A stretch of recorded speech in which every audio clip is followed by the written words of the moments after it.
Hello and welcome my friends back at Worlds, and of course today finally we've waited, but now T1 is activated. We're facing NA again.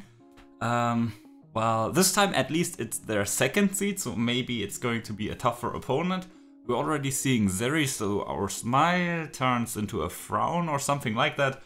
But at least we're going to beat these disgusting Zeri players today. We aren't talking about anything related to the GenG, that just doesn't happen. Suddenly we're at 1-1, but at least let's move up to 2-1 today, and yeah, let's get into the game, my friends.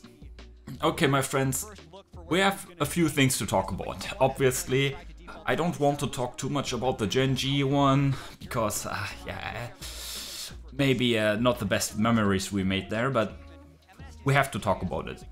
T1's macro game, I mean, it was always not as great as GenG's, but at this point it feels like it has gotten way worse. That is something that we'll have to take a look at today. Obviously it's not that flashy in a reaction video to talk about macro rotations and stuff like that, but we'll keep our eyes open to that. Also, pick ban, this one looks way better on first glance. I'll think about it a bit more as the game progresses, but so far it doesn't look too bad, right?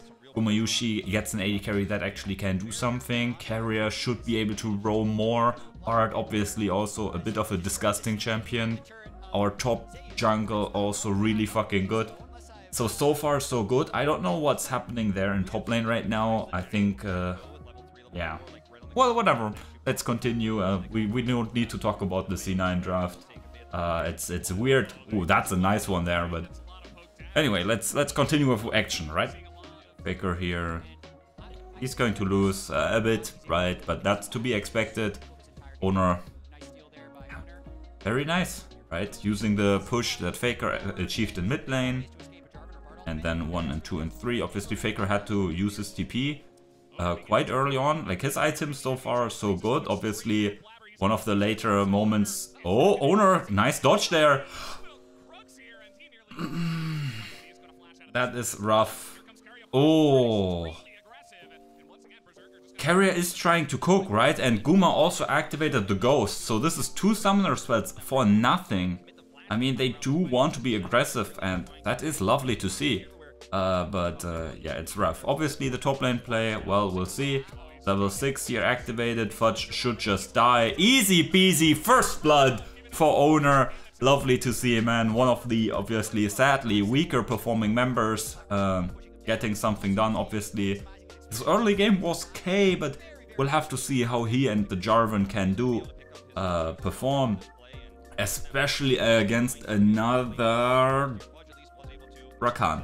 This time it's not the Lights Rakan, so hopefully it's not that bad, but let's hope that Owner and Keria won't engage into the Rakan, and well. Anyway, good start for T1, 1.2, 1.3k lead here, kinda as we expect, even with some of these lane matchups maybe not being as favorable. Okay, Owner here is in the top side, and Zeus, maybe not the best ult initially, no, maybe a good ult initially, but for the prolonged engage, that's not it. Owner again engages onto the support, but this time with Keria there as well. That's one cooked already. Blabber here bumps, put on the spike, and Fudge here also. That's it. Jover 4-0, 2.5k lead, insane. Let's see Faker, Guma. Can they do something individually here? Because the C9 members, their balls now should be tickling. Flash. Not sure if Guma really needed to ult, but guess he wants to be a bit more respectful. Doesn't really matter. Look at this top side, 2-0 and 2.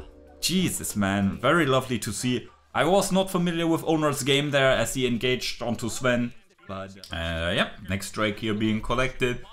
C9, they're not even trying to contest, even though they knew it completely. Blabber here looking for at least a counter jungle movement. Oh my god, Zeus, you're just so lovely. The ability to just insta-delete the wave and then move on to not get dove. Obviously T1 here very unlucky so far in all of their games. I think the soul was Cloud Soul. I'm not sure if I remember this one correctly, but I think it was. So again, for the third game, they get a bad soul. At least it's not Cloud. Actually, I would prefer Cloud over Chem Soul, especially with this comp here. Let's see. Oh, Sven here getting engaged. That's the flash. And, well, no one is close enough for the E. And the W was on cooldown. Sven kinda left alone. But, hey. Ooh, let's see here. Fudge, obviously, if he gets to hit, then he's doing some damage, but now you just need to wait out the ult, and Zeus is going to clap some cheeks there. Should be a lot of turret damage. Oh, Owner! I guess top and bot side working really well, and I mean Faker, it's not that he's having a bad game, right? He's like touching distance in mid lane CS. Considering the fact that this is, I mean, not the greatest of matchups. He played it fine, and considering the fact that, yeah, he was just dropping minions here and there, half pushing waves, so he could roam towards X and Y to help his teammate. Yeah, here we're going to see another kill, right? Oh my god, he gets dubstep flagged, man. Ah, man. Uber danger. What a goat. Nice. But yeah, so far so good. 6-0, all neutral objectives still in their pockets. Unless you are counting crabs. Obviously the crabber has these ones on lock. Mid lane turret, top lane turret.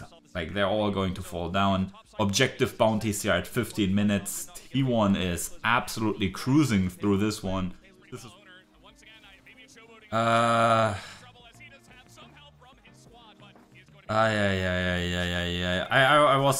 was a bit stunned there listening to the commentators reminiscing a bit about Keria! Oh no!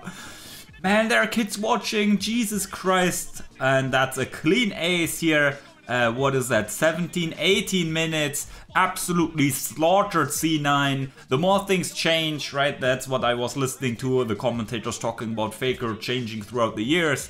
But yeah, the more things change, the more they stay the same. Faker and friends absolutely cooking C9. Just lovely. Here we see it once more, again, this time with a bit more blah blah. Owner here again, engaging very suspiciously with the Jarvan, but it's fine, man. Look at the equalizer damage, just pissing all over the opponents. Jesus Christ, man, that's the AD and mid laner just fucked over, CC'd immediately by the Keria. God, man, hope you stay with the squad, boy. And then, yeah, dismantle, deactivating the turret, setting up soul point as well. T1 short of a 10k gold lead here.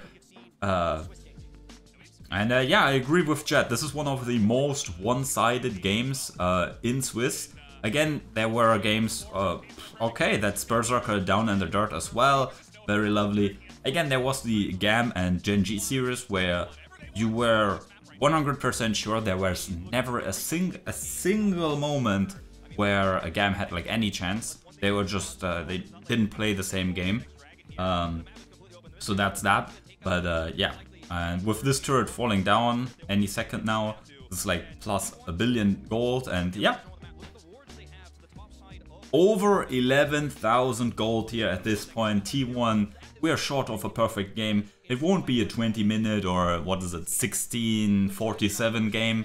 But I guess they don't need that. Setting up here for Baron. There is the T1 classic here, killing the Baron on spawn. Faker here is in a 1v2 situation, but it's not even a 1v2. It seems C9, they want to deny the perfect game. They're going to get their one turret plus objective bounty. Congratulations to that. You're not getting perfect game like that. We'll have to see if they're able to get a kill. So far, they weren't all that close.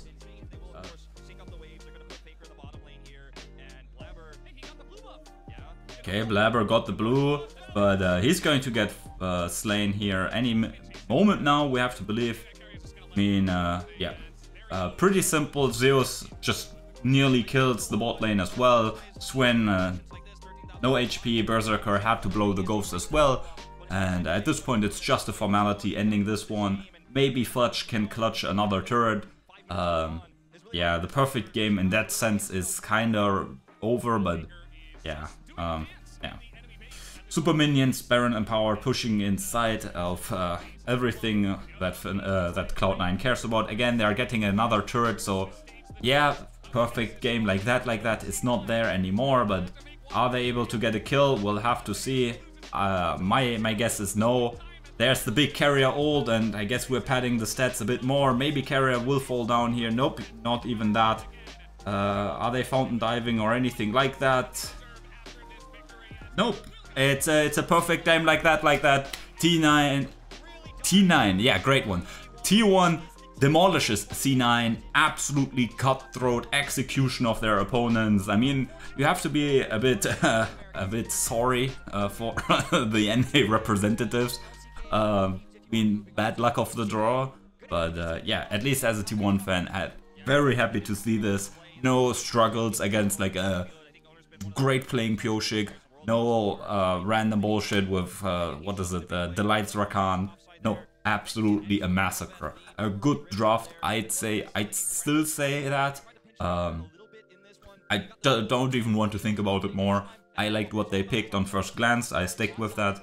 And then execution, wow, great. Sure, owner still had some sus engages there, but who cares? Who cares? Overall, great.